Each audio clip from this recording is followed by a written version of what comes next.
How's it going, guys? So back out at Cockwood Lake. This time I brought the boat and I brought the Chasing ROV. So we're gonna set up the boat and we're gonna go across the cliffs and see if we can find some lost treasures.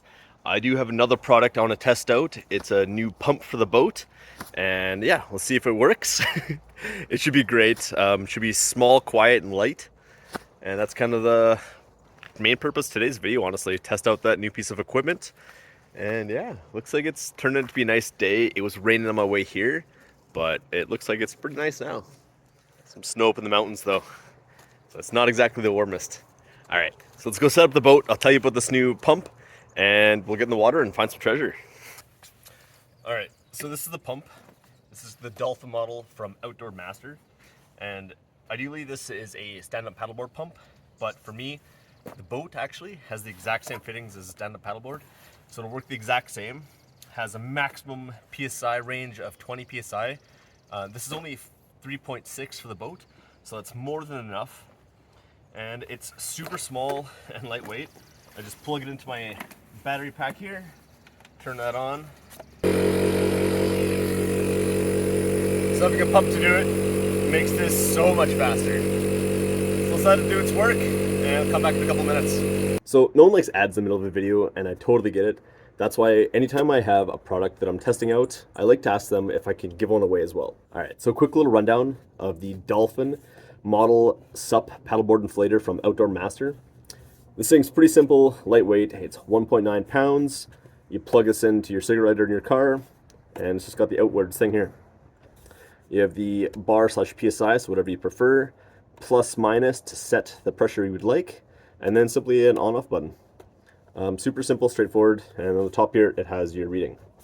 So there's really not much to this, but whenever a company sends me these things to test out, I always like to give one away to you guys. So I'm going to send this model to you guys, so if you want it, just throw a comment in the comments down below and I'll send it away to someone. Ideally, if you live in the Fraser Valley, so I can just drop it off, that'd be super simple, but if not, no worries, I can ship it out. I'll never make money from this stuff. If people purchase these, so I'll throw a link in the description down below. Really no pressure. So we're going to test this out, and yeah, I'll tell you what I think about it. I'm a fan of honest reactions. I'm not going to try and sell or push anything that I don't personally believe in. So if I end up liking this, yeah, we'll find out right now. I'll put a link in my description down below if you're looking for one of these. So a quick little audio warning here. It's going to get loud real quick, but I want to show the volume of these two pumps because the big selling point for the Dolphin is they say it's pretty quiet. Alright, so this is the Dolphin. This is how loud it is when it's pumping up right now. I'm not going to alter the sound here whatsoever. I'm going to plug in my other one. This other one is a fair bit bigger. Maybe not quite double the size, but a bit bigger, but check out this. So this one starts off around the same volume, but as you see here, once it gets to 1 PSI, it gets way louder because it turns from an air blower to compressor. So as you can see there, this thing is way louder. So switch back to this one. At no point does it turn into a compressor. It's just an air blower still. But you can see the PSI is climbing up. Maybe you can't see on the camera there, but it's about 1.6 at the moment. So halfway there. So first impressions of this little pump here.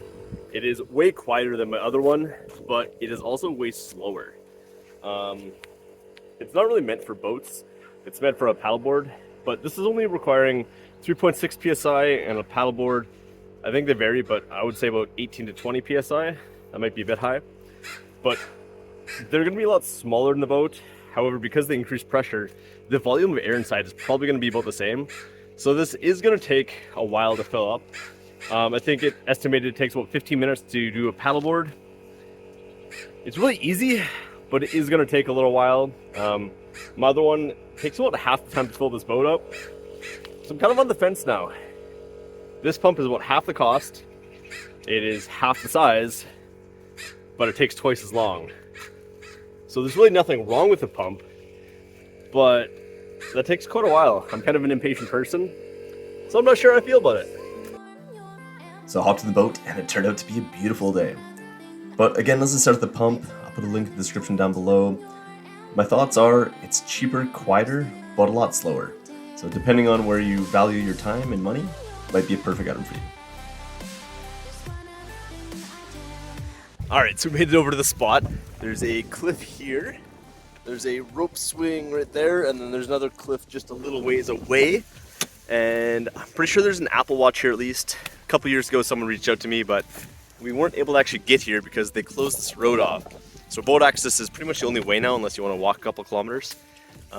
So no one wants to do that. But I'm thinking there might be some cool stuff down here, and if not, we'll just get some trash.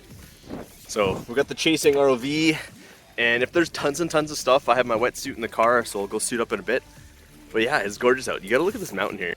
Check out this view. It's like the heavens have opened up above. Looks absolutely gorgeous.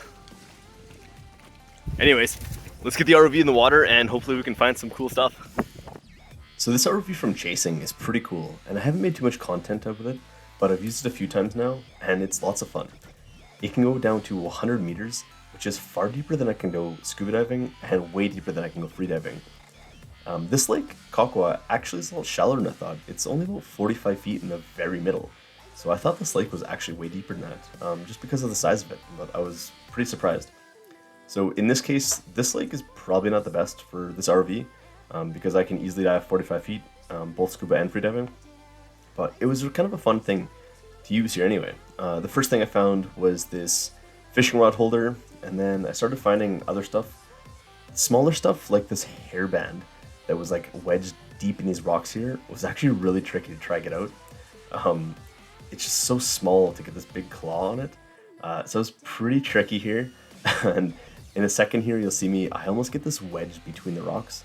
I got kind of nervous for a second, but the thrusters on this thing just yanked it right out, and didn't have to go diving for the ROV, which was pretty fortunate. And I was actually really surprised with the grip strength of this claw. I thought all these rocks were going to make getting this out of here next to impossible, but you can see here even the opening of this claw is strong, just moving these rocks around. But yeah, I don't suggest doing this if you have an ROV like this. You do not want to cause an avalanche and get your drone stuck on the bottom of the lake. That is not good. Even though this little ROV is pretty mighty, I did not think there was a single hope to get this chair unstuck. I don't think even if I was diving, I would attempt this, because those are some big boulders, and if those come crashing down, that is not good. So from out of nowhere, the storm just came through. It's pouring on me, so I'm gonna run up to the trees for a minute, but got a can, a bottle, and a rod holder so far. No great treasure, but a little bit of trash. Go have a fun adventure, they say. It's beautiful out, the weather guy says. Lies. It has started pouring on me and I'm hiding under a tree now. Look at how gross this is out here. So that's the same beautiful view of the mountains as a few minutes ago. Wow, it changes fast up here. So I figured I'd take a break, take shelter under this tree, and this is gonna be the next spot anyway. So unfortunately, I didn't have any luck at the cliffs or the rope swing to find anything really valuable. All I found was a lot of empty cans, and then that fishing rod holder. So that's about all that was there, so I decided to head over somewhere else.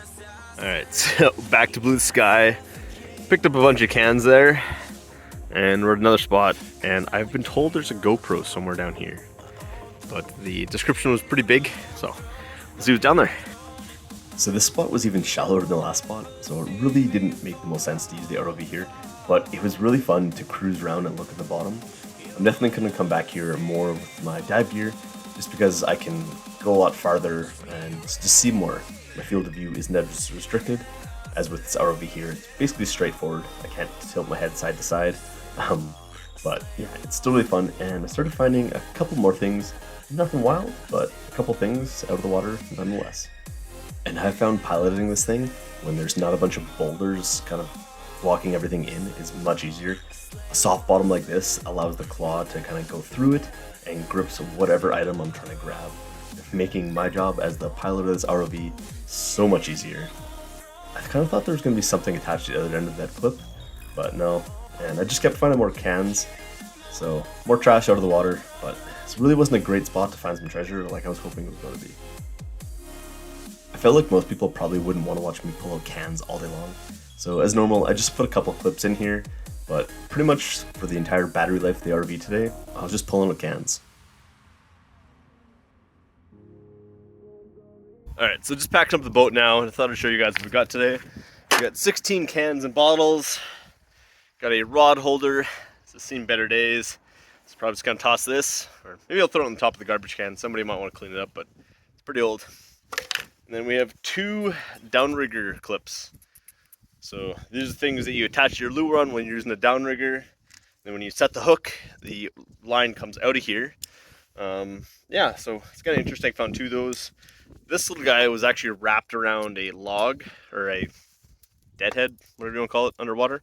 So that's how they got this caught. It's kind of interesting that they'd get this caught, but there was no downrigger ball or lure. Makes sense why there wouldn't be a lure, but yeah, I don't know. Figured like probably have the ball on it too. Maybe not. Maybe they're set up to come off so you don't lose your ball. I don't know. I don't really use downriggers at all, but probably give these away to someone. Yeah. Anyways, that was my little adventurous day, and the sun came out, so I flew the air drone up in the air rather than the water drone or the ROV. I gotta differentiate between the two when I talk about drones now. Yeah, gorgeous day out here in the lake. So thanks for watching. It's a fun little adventure. I guess till next time, take care.